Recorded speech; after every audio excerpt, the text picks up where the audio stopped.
বন্ধুরা সবাইকে happy new year. শুভ বিবাহ ধারাবাহিকের আজকের পর্বে দেখানো হয়েছে সুধা ঝিনুক তারা সার্থককে ফলো করছে। সার্থক ট্যাক্সি নিয়ে চলে যায়। ঝিনুক বলে, দিদি সার্থক দা তো ট্যাক্সি করে চলে গেল, এবার আমরা কি করব? সুধা বলে, তুই কোনো চিন্তা করিস না, আমি সব প্ল্যান করে রেখেছি। তখনই সেখানে গাড়ি নিয়ে অমলদা আসে। সুধা বলে, অমলদা তোমাকে আমাদের একটা সাহায্য করতে হবে। অমলদা বলে, বলো না বৌমনি, কি করতে হবে? সুধা বলে, কিন্তু এই কথাটি গোপন রাখতে হবে। অমলদা বলে, বৌমনি আমি তোমার জন্য আমার জীবনটা দিতে পারি, কি করতে হবে সেইটা বলো। সুধা বলে, তাহলে ওই গাড়িকে ফলো করতে হবে, চলো। এরপরেই ঝিনুক আর সুধা অমলদার গাড়িতে উঠে পড়ে। সুধা সার্থককে ফলো করে সেই জায়গায় আসে যেখানে সার্থক তুহিনার সাথে দেখা করতে এসেছে। সুধা ঝিনুক আড়ালে লুকিয়ে সব কথা শুনতে থাকে। সার্থক তুহিনাকে বলে, আমি আর তোমার সাথে এইভাবে দেখা করতে আসতে পারবো না। তুহিনা বলে, সার্থক কেন আসতে পারবে না? সার্থক বলে, কারণ আমাকে বসু মল্লিক বাড়িতেই থাকতে হবে। সার্থক আর তুহিনা একে অন্যের সাথে সব প্ল্যান শেয়ার করে আর সুধা বুদ্ধি করে ফোনে রেকর্ড করতে থাকে। সার্থক তুহিনাকে বলে, প্রথমে আমাকে ওই বাড়ির লোকদের বিশ্বাস অর্জন করতে হবে, তেজ বসু মল্লিকের বিশ্বাস অর্জন করতে হবে। তারপরে একে একে আমি ওদের বিজনেস, ওদের বাড়ি, ওদের সব সম্পত্তি নিয়ে নেব।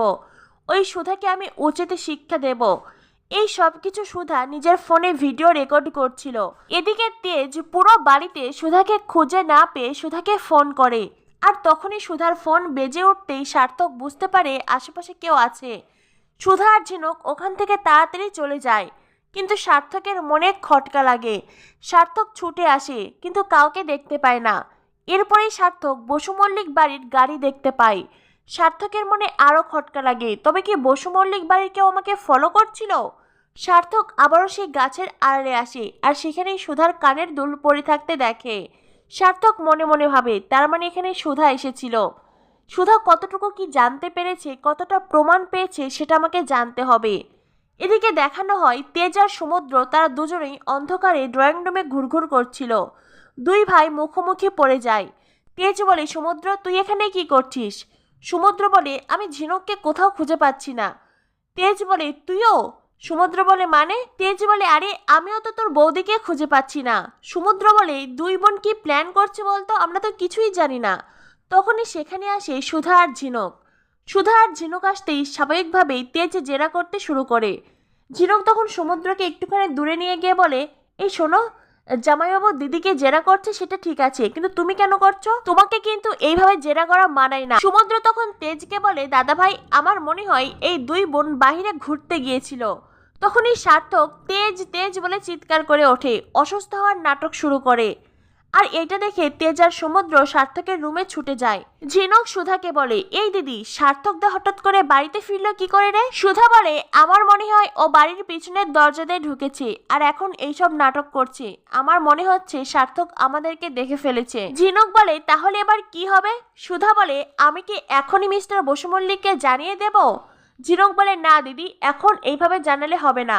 এখন বাড়ির অনেকেই ঘুমিয়ে আছে, তাই এমন ধামাকা করতে হবে যাতে বাড়ির প্রত্যেকের সামনে সার্থকদার পর্দা ফাঁস হয়ে যায়। সুধা বলে, ঠিক আছে, তবে কালই তো নিউ ইয়ার পার্টি, তাই না? কালই সবকিছু সকলের সামনে আসবে। এদিকে দেখানো হয় নিউ ইয়ার পার্টির সব আয়োজন করছে সুধা। তখনই সেখানে ইমন আসে। ইমন নাটক করে সুধার সাথে মিল দেওয়ার চেষ্টা করে, যদিও ঝিনুক বলে সূর্য আজ কোন দিকে উঠেছে।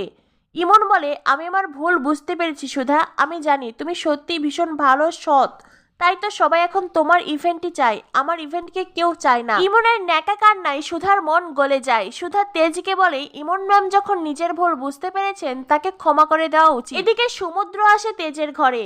সমুদ্র তেজকে বলে, দাদা ভাই তোর আজ যেখানেই কাজ থাকুক না কেন সন্ধ্যের আগে ঠিক বাড়িতে চলে আসবি। আজ বাড়িতে নিউ ইয়ার পার্টি আছে, তোর মনে আছে তো? আর হ্যাঁ, আজকের পার্টিতেই তুই বৌদিকে প্রপোজ করবি, আর এমনভাবে প্রপোজ করবি যাতে বৌদি পুরো ইমপ্রেস হয়ে যায়। আবার বৌমনির সামনে গিয়ে গড়গড় করে সবটা বলে দিস না, বৌমনিকে স্পেশাল ফিল করাবি। কি রে, বুঝেছিস তো? তেজ বলে, ভালোবাসার মানুষকে স্পেশাল ফিল করানোর কোনো প্রয়োজন নেই, ভালোবাসার মানুষ সবসময় স্পেশালি থাকে। সমুদ্র বলে, ওই সব কথা শুনছি না, আজ তোকে প্রপোজ করতেই হবে।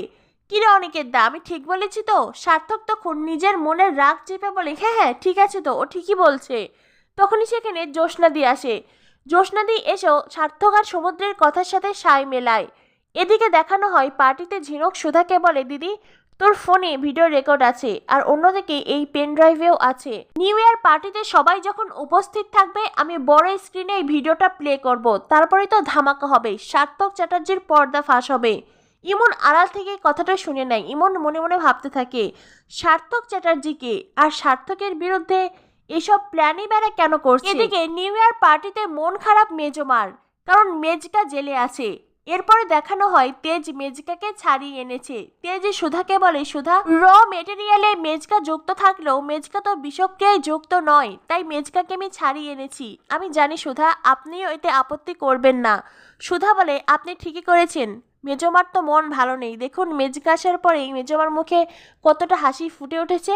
মেজকা তখন নাটকীয় সুরে সুধার কাছে ক্ষমা চাই, যদিও তরিতা অনিমেষকে বলে, অসম্ভব, বাবা এত সহজে কিছুতেই শুধরে যেতে পারেন না। অনিমেষ বলে, চুপ করো, এখন প্রতিশোধের চাইতে পিঠ বাজানো বেশি জরুরি। এরপর দেখানো হয় তেজ সুধা একে অপরকে খাইয়ে দিচ্ছে। তখনই পাশে সুধার ফোন পড়ে থাকতে দেখে সার্থক। সুধার ফোন দেখে সার্থক মনে মনে ভাবতে থাকে, নিশ্চয়ই ফোনে কোনো প্রমাণ পাবো।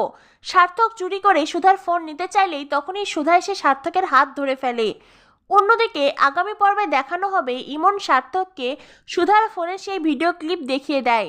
সার্থক মনে মনে প্ল্যান করে সুধাকে মাতাল করিয়ে তাকে অপদস্থ করবে, কিন্তু ঝিনুক চোখের ইশারাই করতেই সেই ড্রিঙ্কস উল্টো সার্থকের হাতেই ধরিয়ে দেয় সুধা। সার্থক মনের অজান্তেই ড্রিঙ্কস করে, আর সেই ড্রিঙ্কস করেই সার্থক নিজের সব রহস্য, সব সত্যি উগরে দেয়, আর যেটা দেখে সকলে অবাক হয়ে যায়।